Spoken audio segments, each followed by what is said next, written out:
काय रे चिमण्या, हे बघ आणलाय मोत्याचा दाणा.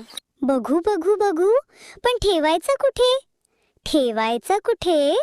त्यात काय मोठं, बांधूया घरट.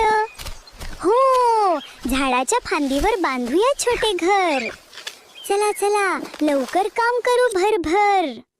मी आणते कापूस, मी आणतो काड्या, मी आणते गवत, मी आणते दोरा. आतमध्ये छानदार कापूस मऊ, कडेनी गवत पसरून देऊ. गवत्याच्या कडेनं काड्या ठेवू, सगळीकडून दोऱ्या निशू. आतमध्ये छानदार पिलांना ठेवू, आतमध्ये छानदार पिलांना ठेवू. पिल्लो काय करतील? चाऱ्याशी खेळतील, दाणा खातील, पाणी पितील. गवताच्या गादीत, कपसाच्या उशीत चिमुकली